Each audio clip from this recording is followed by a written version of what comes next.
everybody, and welcome back to my YouTube channel. If you don't know who I am, my name's Ashley. I'm a professional cosplay photographer, Twitch affiliate, and TikToker. Oh, as you know, we are in the month of June, and that is Pride Month, and I am interviewing somebody really cool today. Their name is Kit Bordeaux. Their pronouns are they, them, and I have known them for a very long time. We were both members of a show called The Vagina Monologues, in which we raised thousands of dollars for various charities around Kentucky, and I'm so excited for you to get to meet them. And without further ado, this is Kit, and I'm going to let them introduce themselves. Hi everybody, my name's Kit, like Ashley said. I am a local drag king and burlesque performer in Lexington, Kentucky. So how did you come up with your name? So it was actually like the second or third name that I've had. I started out as Ginger Atomic, the first performance that I did. That's really cool. It didn't fit, it wasn't quite me, so by the time my second student showcase came around, because I took classes to do this, I was just toying with things, and I really loved the name Kit. It was very gender neutral, it was great, and I love wine, I love red wine, I love learning about it, and the name Bordeaux just rolled off the tongue in a very nice way, so I kept it, and eventually I started doing drag. Burlesque came first, and my original drag name that I came up with back at EKU actually, when we were there, my original drag name was Bush Rider, which I was sad to give up, but from like a marketing standpoint, it just made the best sense to combine both names for both personas, and it's all me. And I go by Kit in real life, so it all works out. Well, welcome Kit, and I'm glad you came on our YouTube channel today. So the very first thing I want to ask you is, it's a really big question. What does Pride mean to you? Oh, that is a big question. So, to me, you know, you hear it a lot as sort of a slogan, and it's kind of become essentially that, but I like to reiterate, Pride started as a riot. It was a riot at Stonewall, led by Black trans women and trans women of color and sex workers and the queer community, and fighting against violence against them because nobody else would fight for them. And that is, you know, today we have all the glitter and we have the celebration, we have the love, and that's amazing, but and it's hard, especially with all the trans legislation going on now, that if passed in our state would affect me. Pride is still a riot. It is still a movement. It is still very political, and while we do have all the celebration and the love and all of that amazing stuff, we have to remember that we are still fighting, and we are still fighting for the lives of people that we've never met but are still in our community. So that's what Pride is to me. Exactly. I got chills when you were talking. Oh, thank you. If you are not political and you enjoy Pride, this is the time that you get political. It's not just 1 month. It's for some people's entire lives. So if you only want to go for the glitter and the glam, then you don't really understand what Pride is about. And that's one of the reasons why I wanted to showcase a lot of our drag kings and queens. And Kit was the very first person that I asked.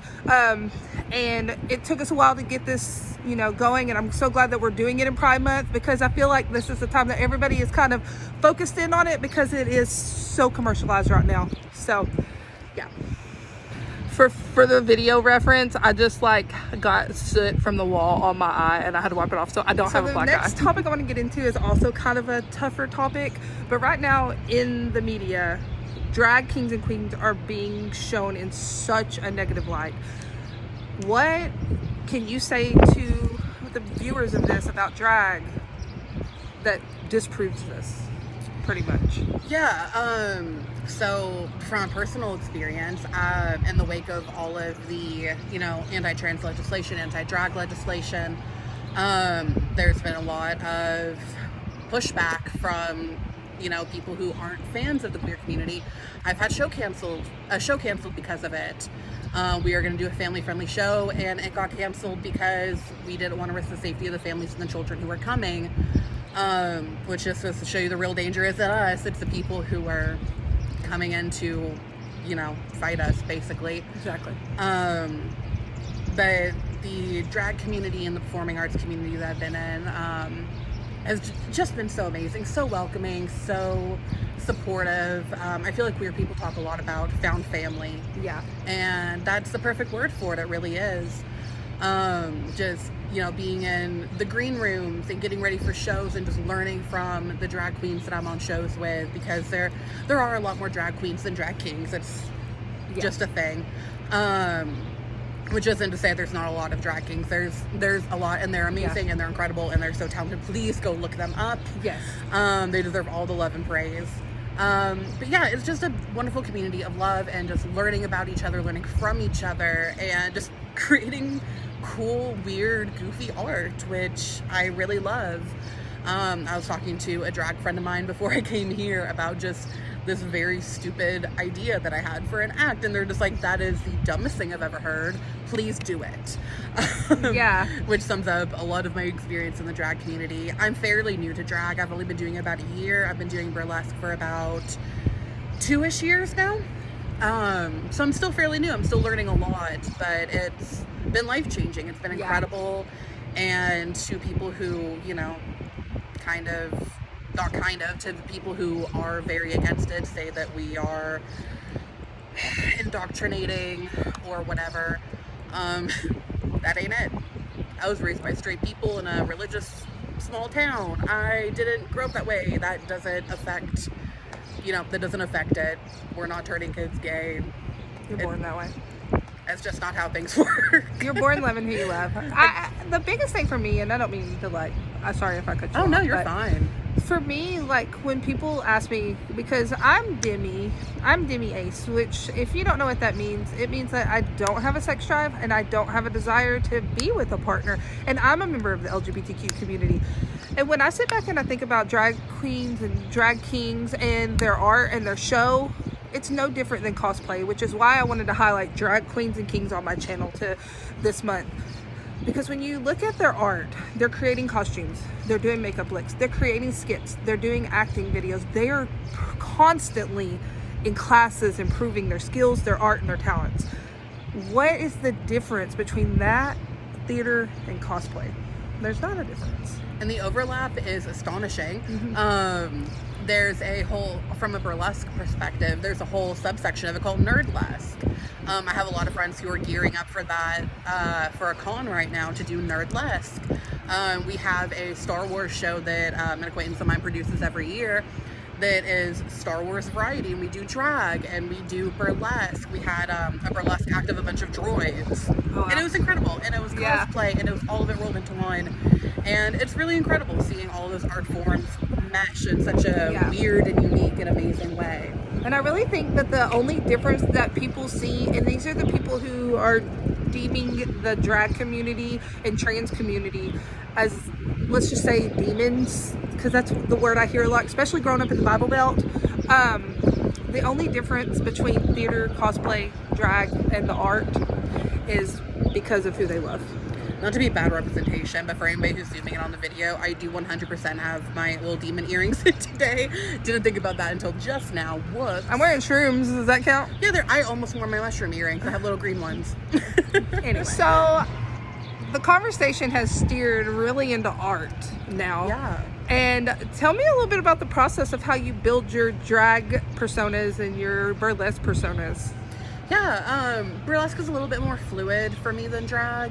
To start all this off, I am gender fluid. That's how I identify. It switches a lot. You've got me on a fairly femme day today. My, flowiness. But with burlesque, it usually starts out with, I hear a song and I think, oh my God, I need to move to this. I need to do art to this. I need something to do with this. And with drag, it's a lot of the same thing, but sometimes a little bit more lighthearted, a little bit more, just like, oh, this would be really, really fun. Yeah. There's an act that I did over at Crossings right over there, for an open stage, and it was that song that went viral on TikTok for a while. At least on my page it did. I told other people about it. They're like, I don't know what you're talking about. But it was that song MILF, where it was like, I will never be a mother, but I'm gonna be a MILF. I did hear that one. Yeah. Didn't act to that. That was completely gender bent. I was in drag, but I had little cheetah print robe on, and so sometimes it's just I get a goofy idea and I go with it. Sometimes it's I find a really cool outfit and need to do something and rhinestone it. I do all my own rhinestoning. I do all of my own sewing. I sew a lot of my costumes by hand. That's awesome. I'm still working on learning, but that's how you learn. And then sometimes it depends on what's going on out in the world. last year when Roe v. Wade was struck down, the collective that I'm in, Burlesque, you can find them on Instagram, burlesque.ky, give them a little plug. We got together, me and the rest of the leadership board on that, and we said, okay, Roe v. Wade is struck down, we need to do something about it. What do? We'll put on a show about it. And so we put on a show to raise money for the Kentucky Health Justice Network. And we raised, I think, over $2,000 for it in one night. And awesome. my act for that was to Florence and the Machine's King off of the newest album. They're a good band. And I heard that song and I thought, yep, this is what I'm gonna do. And it was not a happy-go-lucky act. It was not a sexy act, even though it was burlesque. It was like, I cried on stage during it. I screamed on stage during it and got a lot of my feelings out in front of this massive audience. And it was one of the most moving things that I have done on stage or off. So sometimes it's that. Sometimes it's, I have a message that I need to get across and I don't know how else to do it. So I'm going to do it through drag or through burlesque. It's going to happen on stage. So yeah, it really depends. That was a very long answer that I just gave. No, that was perfect. But yeah, it's kind of hard to sum up. Yeah. Right now, it's this political climate and the war against, like, different communities. Like, I feel like there's a war against everybody that's not straight white male Republican. And I hate to say it, and I'm not a political person, like, when it comes to my social media, but you're seeing me today. If you're not straight white Republican male, then you don't matter right now in society, and you're having to back down. And I really, this is it should be a conversation that we should not be afraid to come full force at. So I'm really glad you brought up the Roe v. Wade, because it's not something people are talking about anymore right now. Right. So, and that's important, because even if you aren't for abortion, it doesn't mean that you have to put your objectives and feelings onto people who are, who need it, who it is vital to their health for it. So for your drag performances, how long does it take you to put together an act? Oh God, it depends. Sometimes it's very, very quick. One of my earlier drag acts that I stuck with and started improving on, it took me being gifted one jumpsuit. I was gifted a kind of this color, actually, a little bit lighter, full jumpsuit, and I was like, oh, this looks like I'm a mechanic. Okay, so we're doing grease lightning. That's what's happening.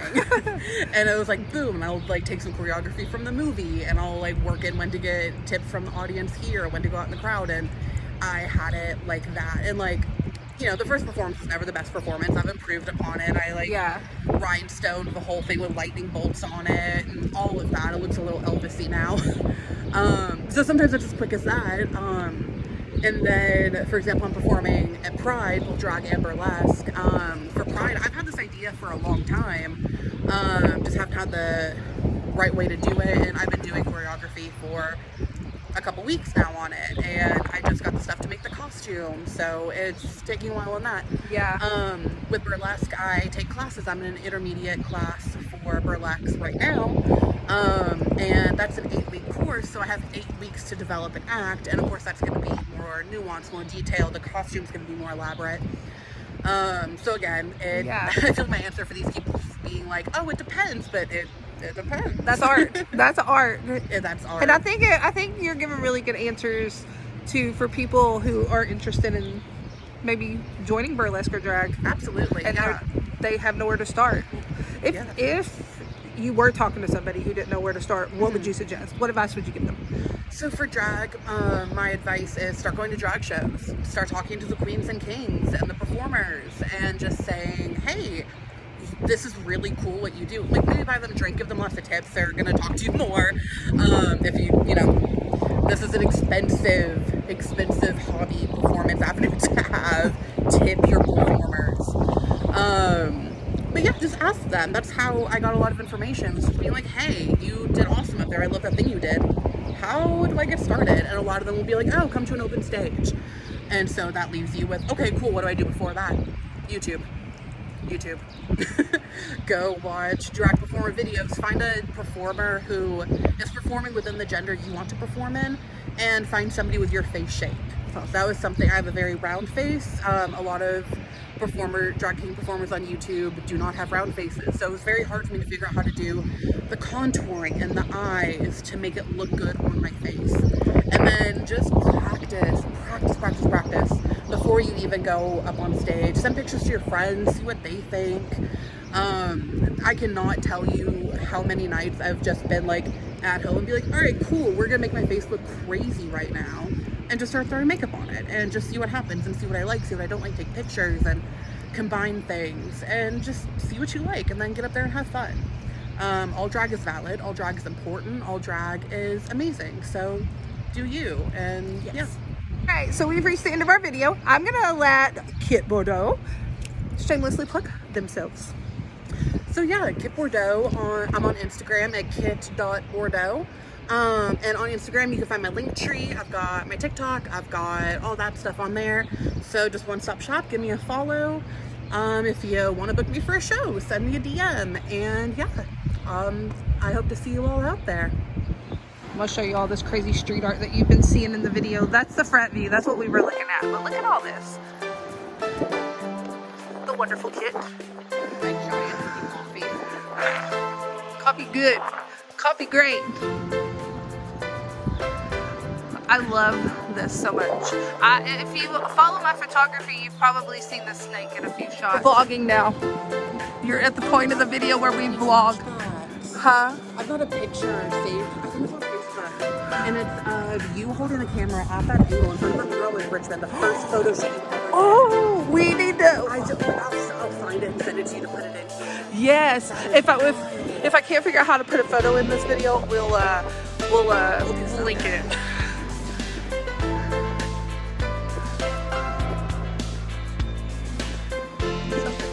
So you're doing a show down there at Lucy Brown soon?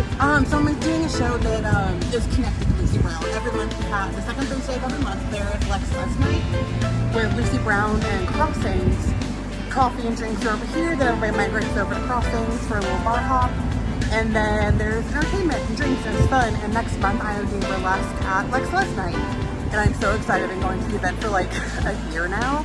And so I'm very excited to be able to perform for all the queer folk, all the queer ladies that are going to be there. I'm so proud of you. So now we're going to walk to Crossings, one of the gay bars in town. We're going to show you the Rainbow Road.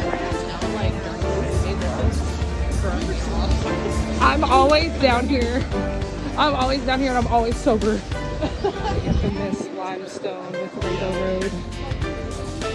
And right over there's Crossings.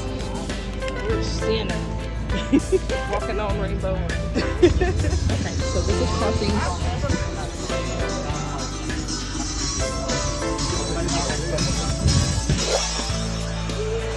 Okay, so we're currently at Crossings, where Kit will be performing soon.